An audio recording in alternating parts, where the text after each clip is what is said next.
This is a weekly roundup of the AI news that I've watched via an automation. This report has been sent to me via an AI automation that recaps all of the AI news and videos that I watched last week so I can share it with my team and you guys, and lets me have a recap on what happened last week. I need that sip before we start. So, I haven't read this before, and it's almost a script that I'll read for you, word for word, and then we'll understand the news and I'll make comments along the way. All right, this week I dive into a bunch of fascinating AI and tech videos, and I can't wait to share the coolest stuff that I learned. From the buzz around OpenAI's latest model release, which was 4.1, and Meta's controversial Llama 4 launch. There's a lot happening in the AI world, so let's get to the highlights.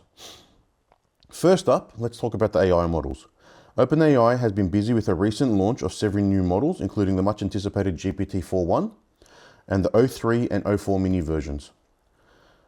What's interesting about these is the naming conventions don't make sense because 4.5 was released before 4.1. 4.5 has now been deprecated. I've got an email in my inbox that is telling me that that model will go away and will no longer be used. So I don't understand the naming conventions of how they're doing it. What I found particularly interesting was GPT 4.1's massive 1 million token context window, which allowed for a much longer conversation and more detailed interactions. So 1 million tokens is nothing compared to Llama's 10 million, or I think it was Gemini's 2 million. But 1 million tokens in the world of OpenAI is what, 8 times the size of their 128,000 token window that they currently have. So that'll allow for a lot more content. The RAG model, so the retrieval augmented generation, you won't have to have as much data in, say, a vector database that it looks up and retrieves pieces. You can actually give it entire pieces of content and send that over to the model much easier. So instead of processing a piece of legislation and saying, all right, let's put this into the model and let's now separate that into a database, and then when we go do a query, we'll look up only the relevant pieces. You can probably give it the entire piece of legislation and then it'll take it as part of context and then answer the question. So it has more information provided to it rather than just the things that it can match based on certain words. In fact, testing shows that a 21.4% improvement in coding tasks compared to its predecessors. So GPT 4.1 became the best coding model once it was released, beating Gemini 2.5, which beat Claude 3.7 several weeks before. So this is a inevitable whack-a-mole of who's going to be the best and brightest model to do everything. So it's very hard to keep on top of and decide which ones you need to use and which ones you should be using for the right purpose. In the same time, Llama 4 made headways with its impressive capabilities, but faced backlash about transparency and benchmarking methods. So when they launched Llama 4, they mentioned that they were going to be at the top. They showed that they were at the top of certain benchmarks in performance. But the controversy, I'll continue what it says here, but I'll let you know what I remembered from a video. It says, critics are questioning the reliability of its performance metrics, which adds interesting layer to the discussion about AI capability. So what is controversial about the OpenAI model, the Llama 4 benchmarking test is there is specific models that Facebook Meta has made called the benchmark models. So these models are finely tuned to do well in benchmarks. It's almost like the Dieselgate with Volkswagen. When the cars were being tested, they were running under a different profile. The models are being tested, so we're using a different specific model to make sure we get better. But the actual real world results are not as good as what people are expecting. Okay, so now we're moving into innovations in AI applications. We also saw exciting developments in AI applications. Barry Zhang from Anthropic discussed core principles for building effective AI agents that optimize complex tasks while maintaining simplicity.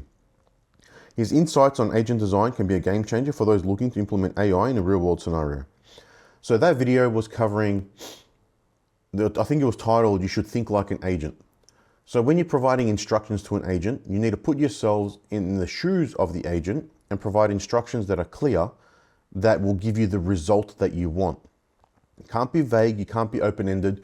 You need to put a lot of information into the description so that the agent knows what it needs to do. You don't want it guessing all the time, which gives you a different result. The key to any process automation system is consistency. Giving AI choice removes that consistency. So you're not going to get the same results and the results that you expect unless you do that. Additionally, Amazon is stepping up its game in mobility with Zoox robocabs testing in LA streets, making a significant move beyond just e-commerce into autonomous transport. So everyone knows about Amazon testing like delivery drones, but now this is saying that they're testing robocabs. So they're going more into the autonomous vehicle space, and it looks like anything to do with AI, all these big companies will be jumping onto. AI in video generation. In the world of AI generated content is evolving rapidly. A new tool named Clink 2.0 has brought video creation to striking new levels. It offers stunning video realism that can sometimes be eerie. The implications for creative industries are massive, and this technology not only enhances storytelling, but not only enhances storytelling in gaming, but raises ethical questions about content authenticity.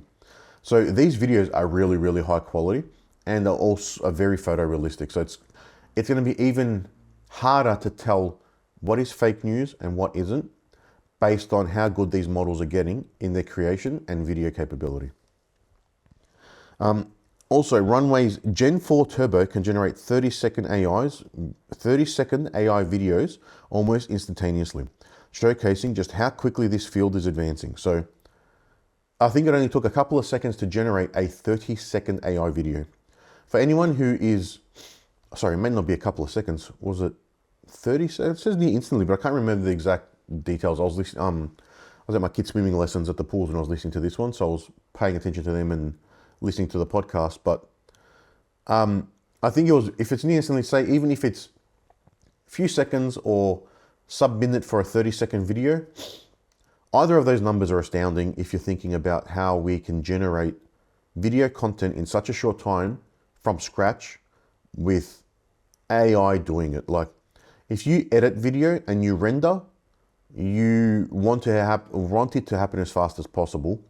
Depending on the computer you have, it may take minutes or like up to minutes per second of output video to render, or it's 1-to-1.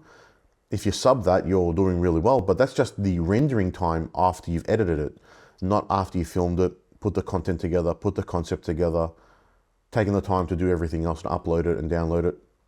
Like, it is ridiculously fast, and it's super impressive with how fast things are moving in being able to jump at light speed to be able to get to near instantaneous rendering of videos, where if you go back 2 years ago, it was like you had to do the real fakes, like whatever they were called, and that was taking hours and hours to render something from an existing video, not from scratch or from a prompt.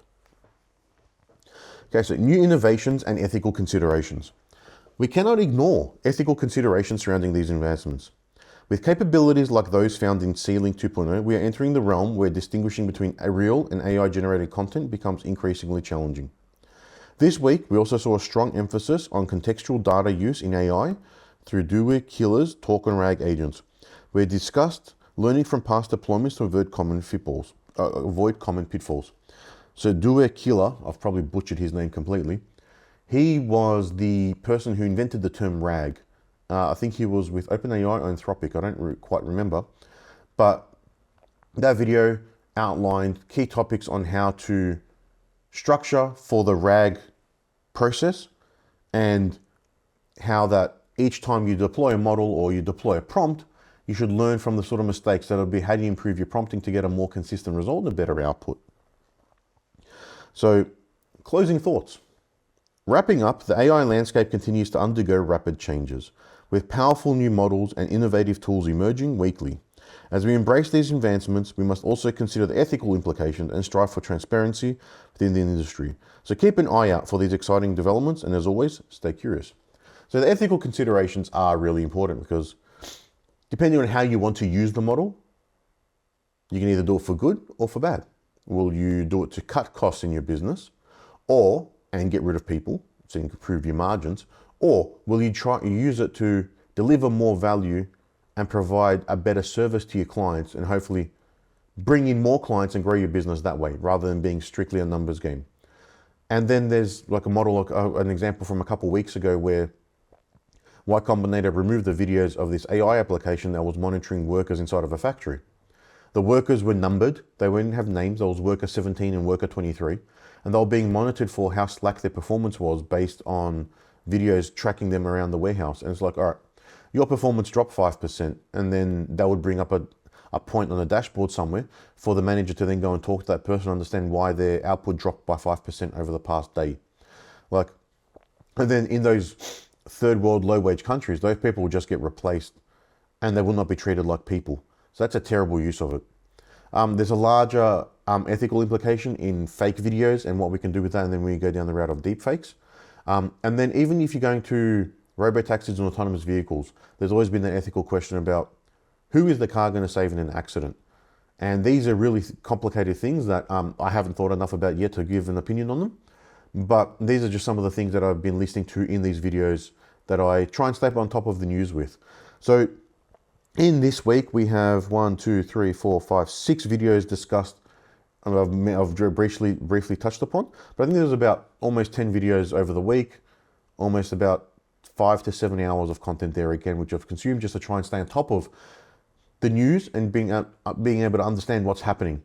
And I'm not able to do this on my own, so we've built an automation that is taking podcasts off YouTube, so people creating YouTube content, summarizing other news articles and finding things of interest.